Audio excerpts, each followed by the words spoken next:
In this lesson, I've got just a few more things to talk about before we actually, and believe it or not, actually get into building our WEC project. We're finally going to do it. Let's get going here. The next step for us, we have Final Cut Pro. We have a basic working knowledge. We have one chapter under our belt on editing. We have our resources, and we have a general idea of where we're going. Now, the power of the mind is what's going to help you here. It's called mind mapping. Let me give you a couple of examples before I show you one for us. Here is a mind map of the 4 seasons. And we've got winter, spring, and summer, and fall, and we have things that relate to those. That's what a mind map does for you. So spring has got weather, cool, rain, windy. Spring has got nature, flowers, baby animals, feelings, excited, fresh, new. Mind map. The next one might make a little better sense to you, and it's like planning a trip to London. So you got dates and times, you've got the dates, you have the actual flights. Before leaving, what do you want to do? While you're there, your activities and things to bring. So you sit down and you start thinking about this stuff. Now, to me, the best way to do a mind map is get out of work. My studio is actually part of my home, so that defines it as work also and not just home. A lot of things can happen. Clients can call me. My wife can ask me to take out the garbage. So I go to my favorite local bistro. It's a little coffee shop. Love this place. It's not too far from where I am. I can walk there. And basically, they open at 5. I get up about 4:35. So it's a perfect thing. I come in. I order my coffee of the day. And they have the best chocolate cake. And nothing tastes better than a big piece of chocolate cake at 5 o'clock in the morning, I want to tell you.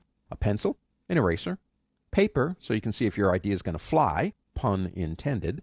And don't forget to bring both sides of your brain, left and right creativity. So I'm sitting there, having a cup of coffee, watching the world go by, got the phone on pause or turn it off or whatever you're going to do with that, throw it away. And I draw a circle right in the middle of the piece of paper. WEC spot. That's what we're doing.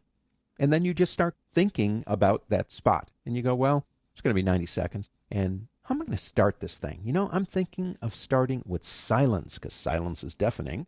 And maybe add a ticking clock. Final Cut Pro actually has some pretty good sound effects. I should check there for that audio. And after that, I think I'll do a city scene. I'll need some audio, maybe some jackhammers and sirens, kind of city sounds. And I'm thinking, well, you know what? How about if I take this thing in black and white and freeze frame it, cut all the sound off, and then, boom, go into color with motion? I'll give that a try. Now, I'll stop here because we could spend 15 minutes going around this thing. Each one of those lines going off the center doesn't have to be about one scene. It's just ideas about what you want to do. You can use a mind map to plan a backyard barbecue if you want to. It'll work for anything, and it works great for us. Now, one more thing after you got this done. You've got a piece of paper. Mine has chocolate stains on it and coffee stains, but it's a piece of gold because I've gotten the stuff out of my head. I usually do storyboarding at this point, and this is kind of mine right here. Scene, project code, graphics, content, resources, and transition. And so I put in a scene number, 001. It's going to be 5 seconds. My project code would be the same for all the scenes. And I usually start with the date and use the year, the month, the day. The 01, this is the first project of the day. And sometimes I will start more than one project in one day. And the V1 is kind of like my first go-through on this particular project. I have a graphic on the left. Scene opens to a counter displaying the number of people living on the planet. The only sound is the ticking of a clock. Check out FCP Audio Effects. Background, a motion video effect on the bottom left.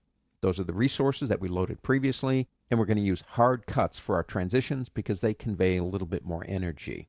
And that's about it. You put all this together. Now, do you need to do quite this much for the type of project that we're doing? Yes and no. I might not, to be honest with you. I might actually just use Final Cut Pro as my work and play around in there as I'm going. But every time I go through this process, which can take an hour or it could take 15 minutes if it's simple, I find I have a better grasp of what I'm doing, and I feel more organized, and that makes me feel more creative. And if I'm more creative, I'm going to be more successful. I mean, that's what this is about to me, being successful. Anybody can learn Final Cut Pro, but not everybody is going to use it to the point of being good at it.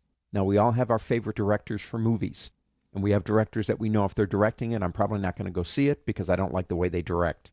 You're the director. We have the information we need. We are about to get into the actual project and do some on-the-job training. Let's go.